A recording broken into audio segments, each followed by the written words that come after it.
I want to start out today by giving a shout out to our online family. Can we make some noise for everybody behind these cameras right here? It's awesome. Hey, to start out, we're starting a brand new series today called 5-Star Life, and I'm just curious, has anybody celebrated a birthday in the room in the last 2 or 3 months? We're going to make this thing way broad. You're super excited. Was it like this week? It was the 15th. 15th. Okay, that's the reason. Put your hands up if you're like birthday people. Happy birthday. Today, happy birthday. Listen, I didn't get you nothing. But you look good. Keep doing what you're doing. Happy birthday to those birthday people who celebrated birthday in the last couple months. So a few months ago, I celebrated my 42nd birthday. Now listen, hold your applause.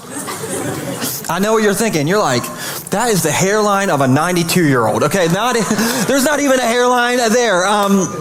But I'm kind of used to that. The other day, me and my wife, we were in the bathroom getting ready for bed, and so we're both brushing our teeth, and Stacy was like checking me out while I was brushing my teeth. I'm like, okay, things are heading in the right direction. And then she said, honey, you're getting a lot of wrinkles. Here, use some of my face cream. She's putting her face cream from her face onto my face, okay? And I'm thinking, I thought my biggest hurdle was my bald head. Now I'm getting now I'm getting wrinkles or whatever, but for my 42nd birthday, I got one of my favorite birthday gifts ever from my family. They got me a ticket to go watch the Ravens play the Eagles. Come on, somebody.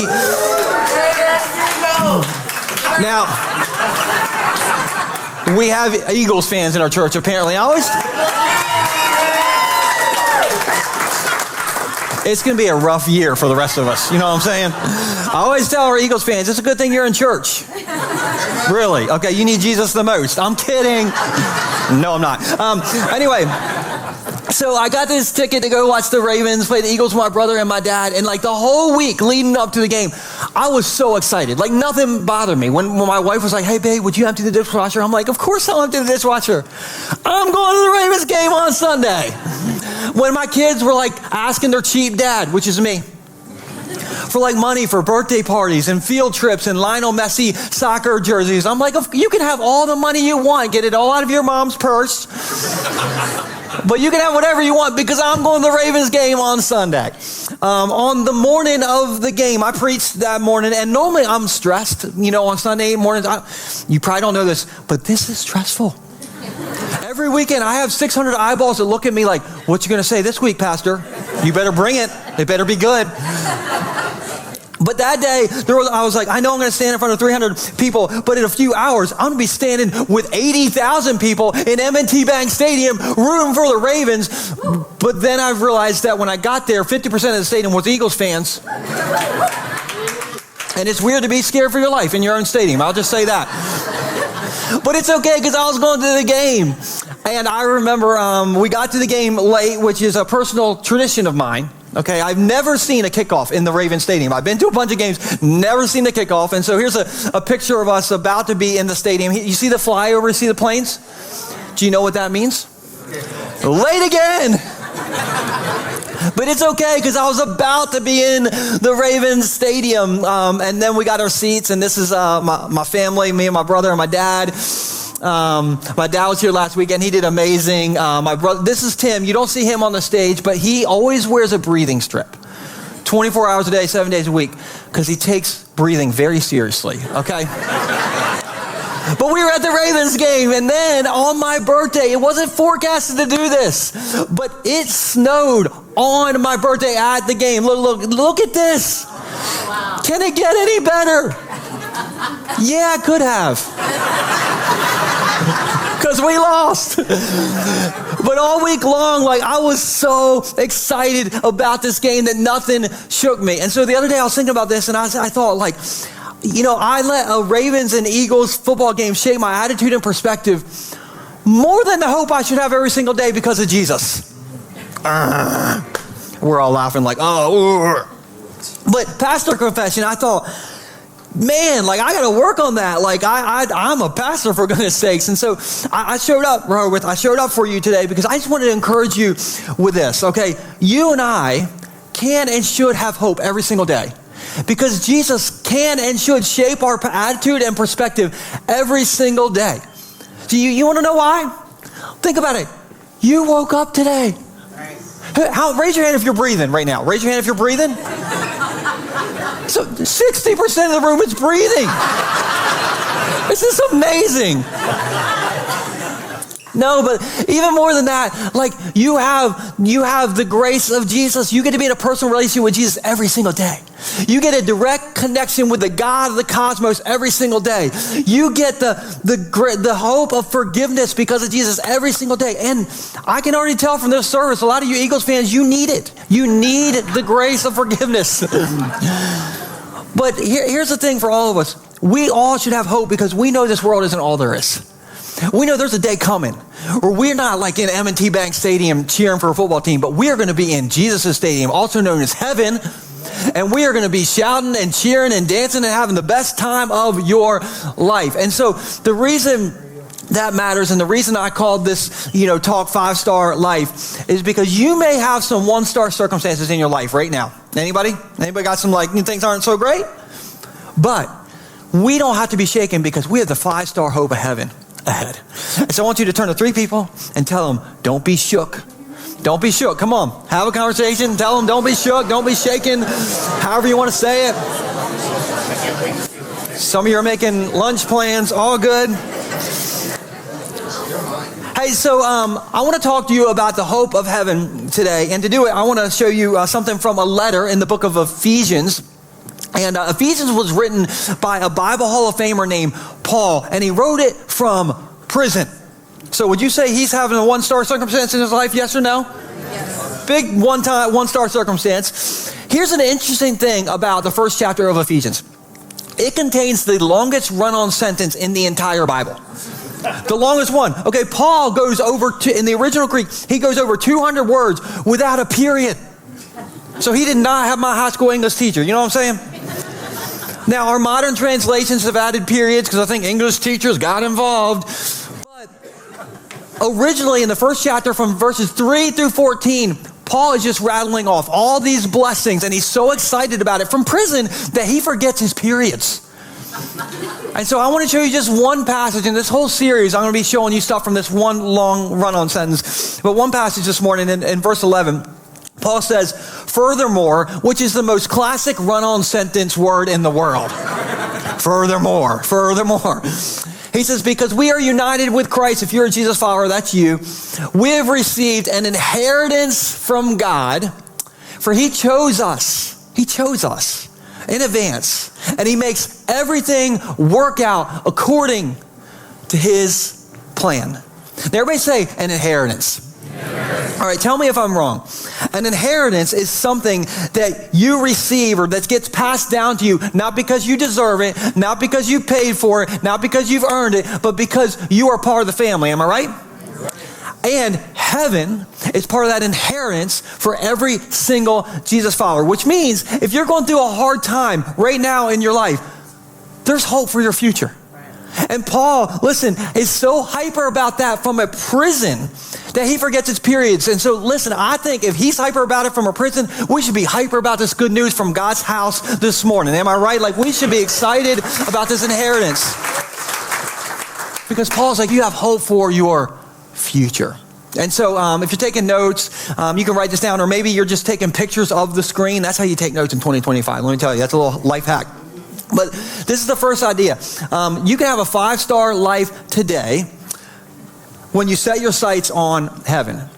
You can have a 5-star life today if you set your sights on heaven. Now, I'm curious, how many of you dream a decent amount and you remember a lot of your dreams? Just raise your hand if you dreamed a decent amount and you remember a lot of them. Okay.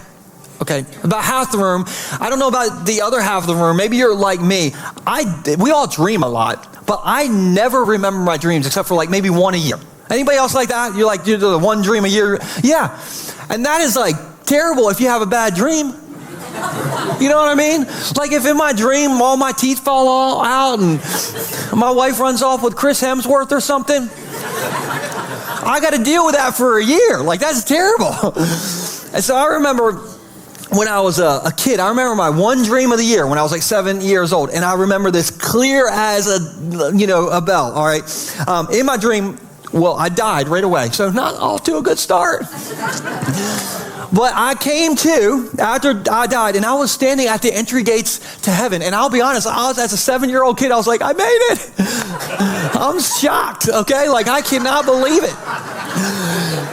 And then, in between me and the entry gates of heaven, this is so weird, but a giant desktop computer just appeared. Life size, okay? It just appeared in front of me. And like, it was probably a Tandy 486, because this is a 1989 dream, this computer. And on it, it said, on the monitor, choose your heaven experience. And I could choose the beach, the mountains, the lake, or Toys R Us. Listen, don't look at me like that. The Lord came up with these 4 options, okay? And I had a life-size keyboard in front of me. I had to literally jump on the keyboard to choose my selection. I chose Toys R Us, obviously.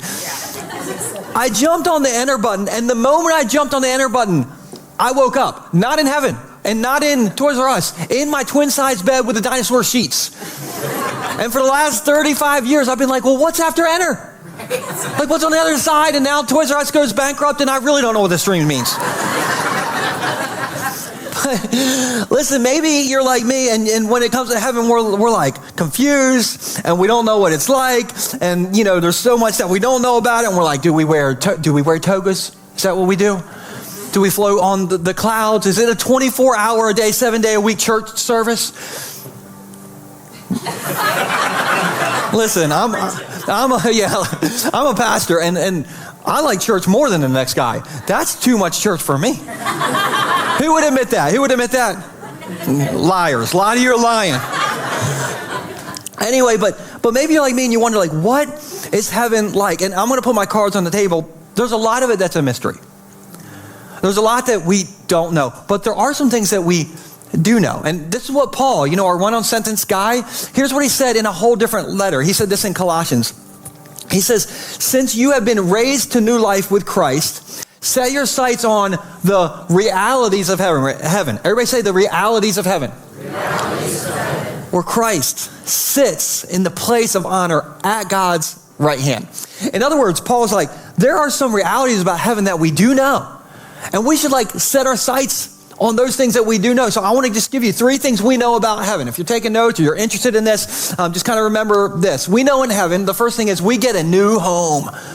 Now, I'm curious, does anybody have any little things about your house that needs to be fixed or repaired, or you need a handyman for something, and those little things just annoy the crud out of you? Come on, let me see your hands. If you got these little annoying little anchor biters in your house, okay. All right, now for me, our breakers just randomly trip, but only in the winter. Why? Nobody knows. Now, I'm pretty sure there's going to be about 17 of you men in the service that are going to come up to me after the service, and you're going to explain to me why that's happening and how I can fix it. And I want to thank you in advance because you think I can fix things. I cannot. I can get electrocuted, all right, but I cannot fix things. But I will have a long day and work all day, and then, get stuff ready for the kids and dinner and all that stuff. And after a 14-hour day, I'll finally sit on the couch and just turn on the TV and shut my mind off for 1 hour. And the moment I hit power on the TV, you know what the whole living room does? Or my kids will yell from downstairs or upstairs, Dad, our breaker tripped up here. And it triggers, and every man has it. It triggers my grunt reflex. Ugh. And then I have to go out to the garage. And this is a first world problem, okay? Let's be honest, okay? So I'm I can't believe I'm talking under my breath. I can't. If somebody in my house didn't have to go to the thrift store every weekend buying all these 1980s appliances that use 2.2 gigawatts worth of electricity, then maybe our breakers wouldn't be tripping all the time, okay? I'm not going to say who that somebody is. I'm not going to throw my wife under the bus, okay? Anyway. But then I, flip the breaker, but there's little things about my house that just kind of get under my skin, like the breakers trip, this one door won't shut right. My bathroom sink is always clogged with hair.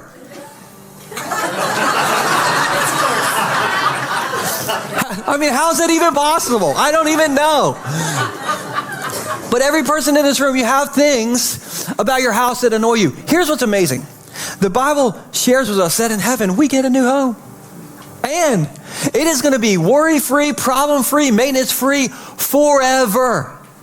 And what's interesting about Revelation is it describes heaven a lot more like a new and improved earth than us just like floating around in these celestial clouds. And so here's like some descriptions in Revelation. Revelation says heaven's a city. Heaven's full of mountains and rivers. And my favorite one that I'm looking forward to, the crystal sea. Come on, somebody. I ain't seen my toes in our water ever. Heaven's streets are gold. Heaven's gates are solid pearl. Heaven's building material of choice is jasper and gemstones. Heaven's full of mansions with many rooms. This is reality. And Paul's like, listen, don't set your sights on HGTV and what Joanna Gaines says your house should look like. He's like, listen, set your sights on this. This is going to be reality. And so like, one day you're not going to have to replace your roof anymore. Your wife's not going to call saying, hey, we got to replace the hot water heater, because you're going to basically in heaven win the HGTV dream house. But there's more. It's going to be sponsored by K Jewelers because the siding is going to be made out of diamonds. My kids would say that heaven's going to be dripping. Whatever that means. Jewelry. I don't know. But in heaven, we get a new home. And second thing is, and we know in heaven, we get a new body. Come on, can I get an amen from somebody in the back of the room on this one? A new body. Now, when I was younger, I used to have great injury stories. Like, I'm a surfer, and so I remember my senior year of high school, the day before prom, my senior prom, I'm surfing over here at the Indian River Inlet on the south side of the inlet, which is a shore break wave. And I take this big wave. I ended up wiping out on this shore break wave, and I went face first into the sand. And it ripped all the skin off my nose. The day before prom, I didn't have any skin on my nose. And as a man, I thought, this is awesome. My senior prom pictures, I could not find any, but I had an open face wound. I had no skin on my, what a great story. And I don't say this to like brag, but do you know who won prom king? Do you know why? Do you know? Me. I won. And not because of like any of this, but because I had no skin on my nose. Like, how do you not vote for that guy? What a great story. I had the best story at prom. Now my injury stories are lame, okay? Like the other night I was sleeping on my stomach, and so like as I was sleeping, I put my arms under my pillow for apparently way too long because it cut off the circulation in my arms. I woke up with injured arms from sleeping. Oh, what'd you do? Don't worry about it. Okay, I'll tell you. I hurt myself sleeping, okay? But isn't it true, like the older we get, the more our bodies are falling apart? Anybody else feeling that? Oh my goodness, like things are just like, and so, we have things like we have arthritis, and there's back issues, and there's cancer, and there's dementia, and there's diabetes, and there's hip replacements and knee replacements, and, bifocals, and then you get bifocals, and your doctor's like, listen, have you heard of trifocals? Have you heard of quadfocals? I don't know if that exists, but you need it. And so here's what I know. Paul has to say this about heaven and our bodies that are deteriorating. He says this in 2 Corinthians chapter 5, verse 1. He says, for we know that when this earthly tent we live in is taken down, which is the most diplomatic way I've ever heard of saying you're going to die. He says, we will have a house in heaven. Told you that. And then he says, an eternal body made for us by God himself. Turn to the person next to you and say, cancel that Botox appointment. Cancel it. You don't need it. You're getting a God bod makeover. And so what this means is all your aches and your pains and your hitches and your giddy up, all of those are going to go away, and we are going to get a new and improved body, okay? I'm going to be more than Chris Hemsworth. My wife will not leave me. Just kidding. But I am so excited that in heaven we're going to get a new and improved body. And then here's the next thing is we know that in heaven we get a new reunion. We get a new reunion. Now I have a picture of my dog Eli. We'll put Eli. This is my boy Eli. And I have to be kind of quick with this story because if I camp here, I will start ugly crying. And I don't want to do that. You might cry if I cry, and we'll all be crying. It won't be good. But we had to put Eli down a few weeks ago. And best boy ever. and he was 16 years old and 10 months, and we had him the whole time, and he just was the best, and I miss him so bad. But his health was really failing at the end, and so we had actually a veterinarian come to the house to put him down, and the veterinarian's name was Karen. She was amazing, by the way, like made the process as good as it could be for what it was. But she put Eli down while he was in Stacy's arms, actually. And she looked at us and she put her hands on our shoulders and she said, he's gone for now. And then she said, I know you all are Jesus followers. So she's like, I don't know what you believe about this. But she said, I believe that we're going to be reunited with all of our pets one day in heaven.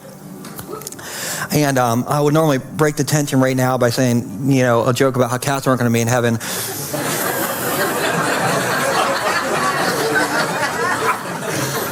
But I'm not going to do that because I don't want to offend the cat people. No, but in that moment, my heart was broken, but that gave me comfort. Now, I'll be honest with you. I don't know if that's true. I want to believe that's true because I think if the Garden of Eden is a glimpse of what heaven's going to be like one day and we have pets or there was animals in the Garden of Eden, then I'm just going to believe that we're going to be reunited with all our pets, including your cats in heaven one day. I don't know the answer to that, but I 100% know that in heaven we are going to be reunited with our past loved ones who were Jesus followers, and it is going to be a party like 1999. Come on, somebody. I'm going to listen, it's going to be amazing. I'm going to have a reunion with my mama and papa more. I'm going to have a reunion with my mom, Tice. I hope I get to see one of my best friends from high school, Jesse, who passed away way too young. I remember being at Jesse's funeral and looking at him in a casket way too young and just saying to him, like, I'm going to see you soon, brother. I'm going to see you soon. The hope of heaven is I'm going to see you soon. The hope of heaven is I'm going to be reunited with past family and friends. And I really hope this guy right here, okay, I have a Disney theology. It may not be biblical theology, but the Disney theology is all the dogs go to heaven. So I'm believing that I'm seeing him in heaven. And it's going to be reunion after reunion after reunion. And are you picturing somebody right now? Are you picturing somebody right now you're going to be reunited with? Man, that's good. I love what Revelation says about this, and this is Revelation 21 verses 3 through 4. This is in heaven. Says, I heard a loud shout from the throne saying, look, God's home is now among his people. He will live with them and they will be his people. God himself will be with them and he will wipe their tears from their eyes, and there will be no more. Everybody say no more. No more death, no more sorrow, no more crying, no more pain. All these things are gone forever. Everybody say gone forever. This is for somebody. Listen, I think it's so hard for us to imagine what heaven's going to be like that the Bible basically tells us what's not going to be there instead of what's going to be there, because we just can't totally understand. And so it says no more, crying or pain or death or sorrow. So I was like, I'm going to do something with this right now. And so I wrote some stuff down this week. No more. Everybody say no more. No more funerals. No more radiation. No more chemo. You don't have to say it, but you can. Okay, this next one's going to get a little long. But no more having to go to a doctor's office and filling out 78-page forms in the waiting room that you already filled out online, but they lost it somehow, and you don't know why you're filling that out. Said just my dermatologist, don't worry about it. No more wheelchairs. No more fear. No more wars. No more inflation. No more bird flu, so no more $6 eggs. No more winter electric bills like I just got. Come, listen, I'm going to move on because I'm talking about heaven, and that's the opposite. No more politics. No more crimes or bills or late notices or depression or stress. No more summer traffic. Can I get an amen? No more childhood trauma. No more jealousy. No more family drama. No more HOAs. No more mortgages. No more health insurance. No more taxes. No more dentist appointments. No offense to the dentist in the room, okay? No more. And so listen, the next time your life gets hard, which will be in about now, just remember, I'm going to somewhere way better than M&T Bank Stadium one day. I have the hope of heaven because of the good news of Jesus. And so no more. Everybody say no more. No more worrying about that stuff that I've been worrying about forever, because it ain't going to be in heaven no more. Because Paul says you get an inheritance. And part of that inheritance is you get a new home, and you get a new body, and you get a new reunion with the people that you love. And so he says, keep your sights on that, and you will have a 5-star life. And then the second idea is this. If you want a 5-star life today, remember this right now is the messy middle, but the best is still to come. Now, speaking of the messy middle, I would like to show you a picture of my children. Here's my kids. This is Nora and Nixon. Nora is 11 and Nixon is 9. I love these guys. They are like the electric in our house. They are fun. They are crazy. They drive me crazy, but I wouldn't have it any other way. I love these guys. But listen, having kids and raising kids, and parents, you'll get this. It's kind of like going down, like if you're skiing, it's like going down a double black diamond backwards without sight and no skis on your feet, okay? And you just tumble down the mountain the whole time. And you're like, help, I think I'm getting it. I'm going to get on my feet. No, I'm not. Like, isn't that how it feels a little bit? Listen, I describe my life into 2 phases, okay? I have like the before kids phase and then the after kids phase. Guess which phase I lost my hair in? After kids. And I listen to these podcasters who say that basically for those of you who are in your 30s and 40s, who's in your 30s and 40s? 30s and 40s? A lot of people. They describe this phase, 30s and 40s, as the messy middle. Because if you think about it, that's when your financial responsibilities, your work responsibilities, your stress load, just your schedule responsibilities, all those are peaking out. But your personal time and your disposable income is in the gutter, the messy middle. Who feels it? Who feels that a little bit? Yeah. And so I love my kids, I told you that, but the messy middle for me, it's their fault. Like we just bought a used clarinet for my daughter's 5th grade band, and it cost us almost $1,000. That's just like a normal Tuesday. And then the amount of snow days these kids have had, it's just so much. And so we're living in the messy middle right now. And that phrase, the days are long, but the years are short, that is, I feel that. I live in that right now. And here's the truth, that I don't think the messy middle is just for 30s and 40-year-olds, okay? I think the messy middle, the Bible would say it's for all of us. And I don't want to oversimplify this, but the Bible would break humanity up into 3 phases. And so just real quick, we'll put this on the screen.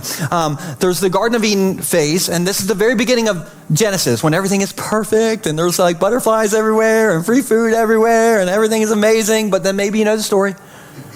Adam and Eve, sitting at the tree, Kissing. First came love, then came marriage, then up came a serpent like a garden hose and said, hey, Eve, how about you eat one of these? And she did. I went to a lot of Sunday school, okay?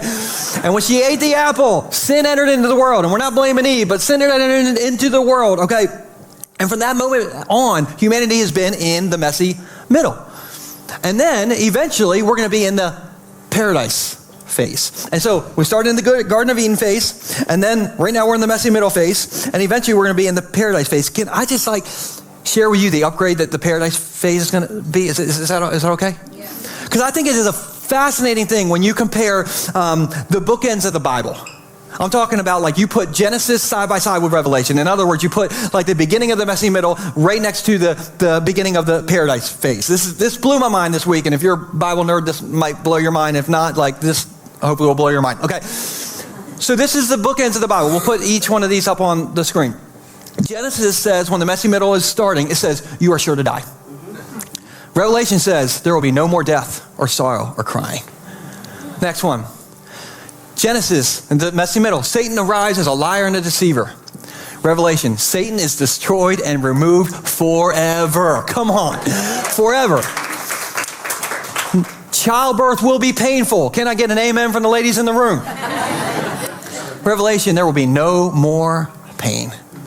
Next one. Genesis says paradise is closed. Revelation says heaven's doors will be open forever.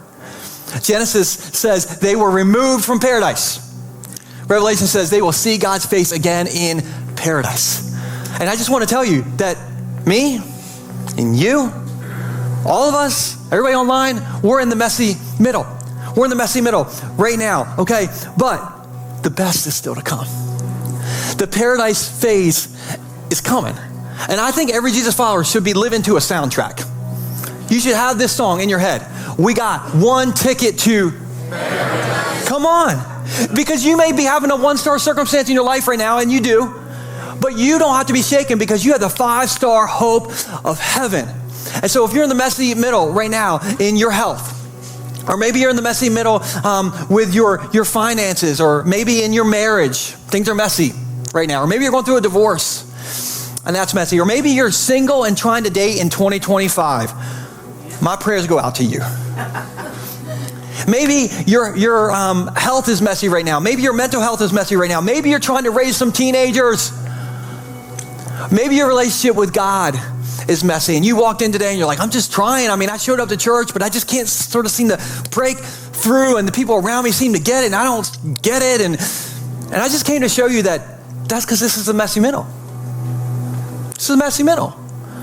We're not in the Garden of Eden phase, and we're not in the paradise phase yet. This right now is the messy middle.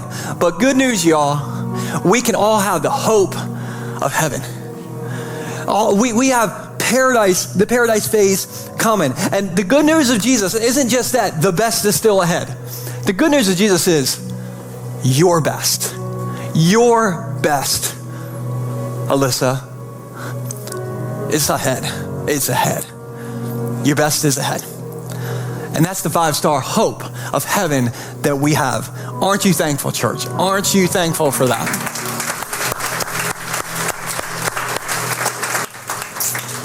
So I want to end with this. I'm a Delaware boy, and I love Delaware.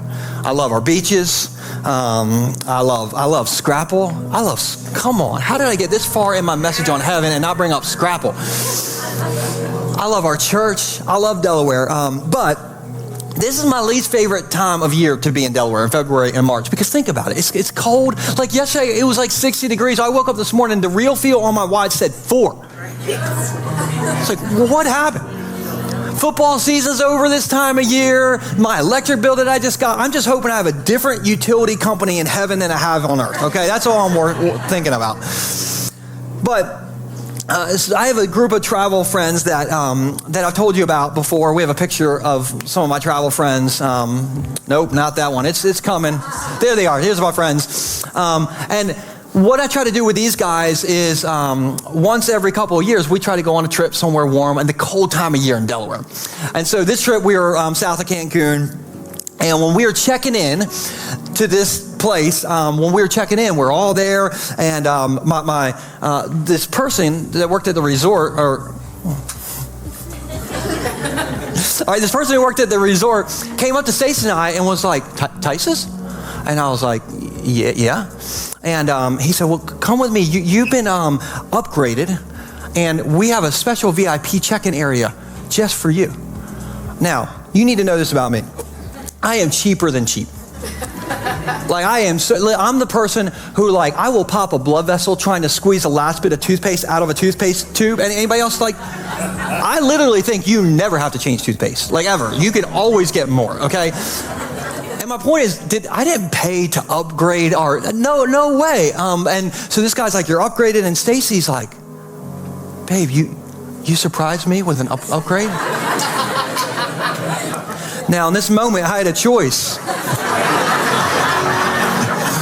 And I think I made the right choice, because I was like, I did. I did. Come on. Anyway, we get whisked away from our friends, and they're like, where are you going? And we're like, we're going wherever they take the rich people. We're going with where the rich people go. You stay with the peasants. And we're checking in, and they take us to this VIP area. And they said, well, because you've been here before, we wanted to surprise you with a complimentary upgrade. And Stacey's like, complimentary? I was like, listen, it's in Mexico. It means something different. It doesn't mean what you think. But they're like, you're going to get an upgraded wristband. So you get free room service the whole trip, and you get free access to the spa where you get hydrotherapy for free every single day. Now, I grew up in Gumboro. I don't know what hydrotherapy is. I grew up drinking water out of a garden hose, and that was hydrotherapy. You know what I mean? But I remember sitting there and thinking, I didn't pay for this. I don't deserve this. But how could I say no to this? And I just share that with you because if you've listened to this whole message about the hope of heaven, but you've never said yes to Jesus, number one, I don't want you to feel any judgment. We are glad you're here. But I never want you to get to the entry gates of heaven. And you can see in, and you can see it's way better than Cancun, and you're like, it's amazing in there, but you don't get to go in because you never said yes to Jesus in the messy middle. I never want that to happen. And so today, I want to offer you a complimentary upgrade. And you might be like, I can't pay for that. Well, Jesus is like, I did. No worries. You might say, well, I don't deserve it. Well, me neither, and I'm the pastor. But Jesus is like, I got you. All you need for this complimentary upgrade is say, yes, Jesus, I believe you're my Savior, and I'm a sinner, and I'm going to change, and I'm going to follow you. Boom, complimentary upgrade. And I just want to ask, how could you say no to that? How could you say no to something just as good as that?